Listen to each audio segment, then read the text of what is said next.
கடவுளின் அன்பும் அமைதியும் கிறிஸ்துவின் அருளும் தூய ஆவியின் நட்புறவும் உங்கள் அனைவரோடும் இருப்பதாக. ஆதியில் இருந்தது போல எப்பொழுதும் எப்பொழுதும் என்றென்றும் இருப்பதாக. ஆமென். அல்லேலூயா. நிறைவான ஆவியானவரே,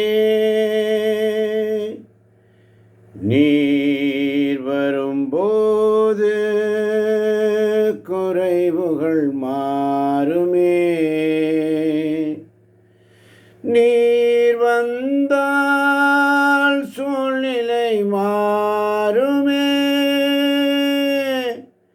முடியாததோ சாத்தியமாகுமே.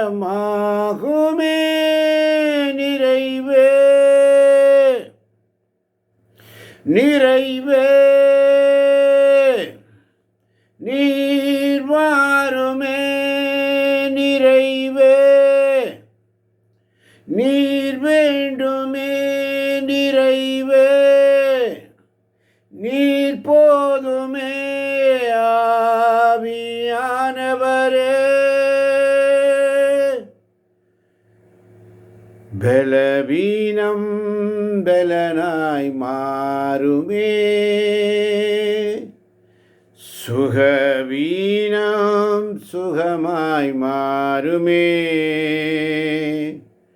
நீர் வந்தால் சூழ்நிலை மாறுமே. முடியாததும் சாத்தியமாகுமே. நிறைவே நிறைவே நீர் வாருமே. நிறைவே நீர் போதுமே. ஆவியானவரே சொல்லி இந்த நாளின் இறையிறக்கத்தின் செய்திக்காக பேராவலோடு ஆண்டவருடைய சமூகத்தில் வந்து காத்திருக்கின்ற நன்மை தேவச்சனமே, ஒவ்வொரு நாளும் ஒரு இறை இரக்கத்தின் செய்தி தூய ஆவியானவர் வழியாக நமக்கு கொடுக்கிறார். அதிகாலை மன்னா இந்த நாளின் இறை இரக்கத்தின் செய்தி கேட்க வந்திருக்கின்ற ஒவ்வொரு தேவ பிள்ளைகளையும் கேட்கப் போகின்ற பிள்ளைகளையும் என் மனதார வாழ்த்துகிறேன், வணங்குகிறேன். இந்த காலை பொழுதினிலே நமக்கு கிடைக்கின்ற செய்தி, எதை குறித்தும் பயப்படாதே, அஞ்சாதே. ஏறக்குறைய 365 நாட்களுக்கு ஒவ்வொரு பைபிளிலே 365 முறை அஞ்சாதே அஞ்சாதே என்று சொல்லப்பட்டிருக்கு. இந்த ஞாயிற்றுக்கிழமை ஓய்வு நாள். ஆண்டவர் என்று நமக்கு தருகின்ற வசனம் ஏசாயா 58:13. யாராவது ஒருவர் வாசிப்போம் சத்தமாய். ஆமென். ஓய்வு நாளின் முறைமைகளினின்று விலகி செல்லாது, என் புனித நாளில் உன் விருப்பம் போல் செய்யாதிருந்து, ஓய்வு நாள் மகிழ்ச்சியின் நாள் என்றும் ஆண்டவரின் மேன்மை மிகு புனித நாள் எனவும் சொல்லி அதற்கு மதிப்பு தந்து, உன் சொந்த வழிகளில் செல்லவோ உன் சொந்த ஆதாயத்தை நாடவோ வெற்று பேச்சுகளை பேசவோ செய்யாதிருந்தால். ஆமென். ஆமென். ஓய்வு நாளை கடைபிடிப்பதனுடைய நற்பயன்களை குறித்து ஏசாயா இறைவாக்கினர் மூலமாக ஆவியானவர் பேசுகிறார். ஓய்வு நாளின் முறைமைகளினின்று விலகி செல்லாது, என் புனித நாளில் உன் விருப்பம் போல் செய்யாதிருந்து. ஓய்வு நாள் மகிழ்ச்சி நாள் என்றும், இன்று நாள் மகிழ்ச்சி நாள், ஆண்டவரின் உயிர்த்தெழுந்த நாள்.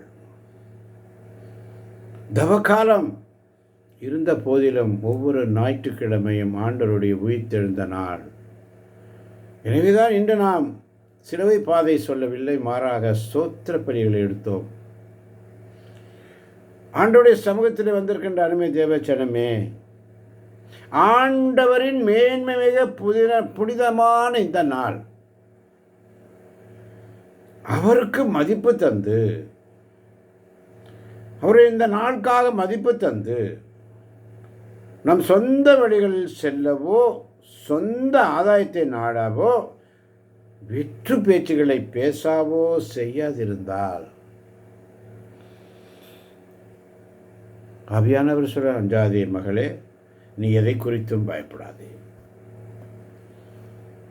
என் அன்பு குழந்தாய், நான் உன்னை தாங்குகிறேன். எதை குறித்தும் பயப்படாதே. உன்னை அவநம்பிக்கையில் தள்ளக்கூடிய மிக கடுமையான சோதனைகளிலும் என் அன்பு உன்னை அரவணைக்கிறது. மிக மெல்லிய ஒளி எனினும் மின்மினி அதனால் ஈர்க்கப்படாமல் இருக்குமோ? இதை இருள் தடுக்க முடியாது. ஏனெனில் அதை சுற்றியுள்ள இருள் அந்த ஒளியை அதிகப்படுத்தி காட்டும். என் செய்திகளை படிக்கும் நிறைய இந்த சிறிய ஆன்மாக்கள் மகிழ்ச்சி அடைவார்கள். தன் மகன் இயேசுவை தனிமையில் இறக்கும்படி அவரை கைவிட்டு சென்ற நிறைய ஆன்மாக்களை வேதனையுடனும் கண்ணீருடனும் உற்று நோக்கும் ஒரு தாயின் இதயத்தைப் போல இந்த செய்திகளை நமக்கு ஆண்டவர் சுட்டி காட்டுகிறார். என் குழந்தாய், இத்தகைய பிள்ளைகளுக்காக எழுது.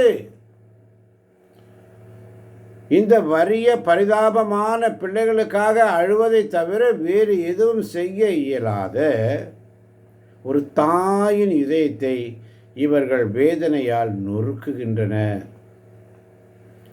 வீணாக சிந்தப்படுகின்ற என் கண்ணீரையும் என் மகனின் வேதனையையும் சிறிதளவாவது உணர்ந்து அனுபவிக்க நீ அழைக்கப்படுகிறாய்.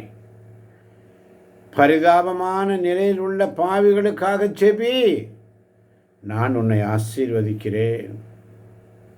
எதை குறித்தும் பயப்படாதே.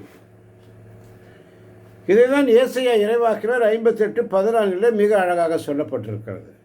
வாசிக்க கேட்போமா? ஏசாயா 58:14. ஆமென். ஆமென். அப்பொழுது ஆண்டவருக்கு ஊழியம் புரியும் மகிழ்ச்சியை பெறுவாய். ஆமென். நானோ ஆமென். அப்பொழுது ஆண்டவருக்கு ஊழியம் புரியும் மகிழ்ச்சியை பெறுவாய். முதலாவது ஆசீர்வாதம். அப்பொழுது ஆண்டவருக்கு ஊழியம் புரியும் மகிழ்ச்சியை பெறுவாய். பயப்படாதே. ஆண்டவருக்கு ஊழியம் புரிவது வீண் என்று நினைக்காத. நீ ஆண்டவருக்கு கொடுக்கின்ற ஒவ்வொரு நிமிஷமும் உன்னை ஆசீர்வதித்துக் கொண்டிருக்கிறார். இந்த ஸ்தோத்திர பலியிட்டு கூப்பிடுங்கள். ஸ்தோத்திர பலியிட்டு கூப்பிடுங்கள். வாசிக்க கேட்போம் தொடர்ந்து. நானோ மண் உலகின் உயர்விடங்களில் உன்னை வலம் வர செய்வேன். உன் மூதாதையாகிய யாக்கோபின் உரிமை சொத்தின் மூலம் உனக்கு உணவளிப்பேன். ஆண்டவரின் வாய் இதை உரைத்தது. ஆமென். ஆண்டவருடைய வாய், அவருடைய சத்தம், அவருடைய மெல்லிய சத்தம் ஆண்டவருக்கு ஊழியம் புரியும் மகிழ்ச்சியை நமக்கு தருகிறார். ஆண்டவருக்கு ஊழியம் சரி புரிகின்ற மகிழ்ச்சியை நாம் பெறுகிறோம். ஒவ்வொரு நாளும் அதிகாலை ஆண்டவர் சமூகத்தில் சரியாக இந்த தவ காலத்திலே முடிவெடுத்தோம். 5 மணிக்கு ஸ்தோத்திர பலி ஆரம்பிப்பான். சங்கீதம் 103 வழியாக அனைத்து குருக்கள், கன்னியர்கள், புதுநிலையினர், இறைமக்கள் அனைவரையும் ஒப்பு கொடுத்து அதிகாலையில் ஜெபிக்கும்படி நம்மை உணர்த்தினார். அதை ஒவ்வொரு நாளும் நாம் செய்து வருகிறோம். அதுபோல ஆண்டவருக்கு ஊழியம் புரியும் மகிழ்ச்சியை நாம் பெறுகிறோம். அப்படி ஆண்டவருக்கு நாம் ஊழியம் செய்யும் பொழுது ஆண்டவருடைய வாக்குத்தத்தம் என்ன என்றால், நானோ மண்ணுலகின் உயர்விடங்களில் உன்னை வலம் வர செய்வார் என்ற வார்த்தைக்காய் மக்கு ஸ்தோத்திரம்.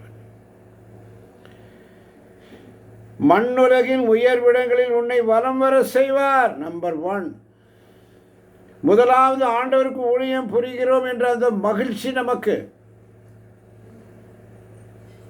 அவருடைய உரிமை சொத்தாகிய நமக்கு ஒவ்வொரு நாளும் உணவளிக்கிறார். இறை வார்த்தையின் வழியாக போஜனம் தண்ணுகிறார். ஆண்டுடைய வார்த்தை இதை சொல்லுகிறவருடைய வாயினால் அறிக்கை திருவாய் மறந்து சொல்லுகிறார். எதை குறித்தும் பயப்படாதே. எதை குறித்தும் பயப்படாதே. என் அன்பு குழந்தாய், நான் உன்னை தாங்குகிறேன். எதை குறித்தும் பயப்படாதே. உன்னை அவநம்பிக்கையில் தள்ளக்கூடிய மிக கடுமையான சோதனைகளிலும் என் அன்பு உன்னை அரவணைக்கிறது. மிக மெல்லிய ஒளி எனினும் மின்மினி அதனால் ஈர்க்கப்படாமல் இருக்குமோ? அதை இருள் தடுக்க முடியாது. ஏனெனில் அதை சுற்றியுள்ள இருள் அந்த ஒளியை அதிகப்படுத்தி காட்டும். நாம் உலகிற்கு ஒளியாக இருக்கிறோம்.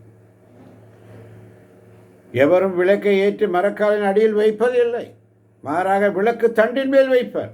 நாம் உலகிற்கு ஒளியாக இருக்கிறோம் என்ற சிந்தனையோடு எதை குறித்தும் பயப்படாது.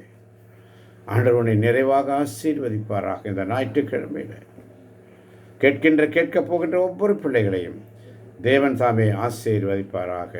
இயேசுவின் நாமத்தில் ஜெபிக்கிறோம் எங்கள் ஜீவனுள்ள நல்ல தகப்பனே. ஆமேன், ஆமேன், ஆமேன். ஆமேன், ஆமேன்.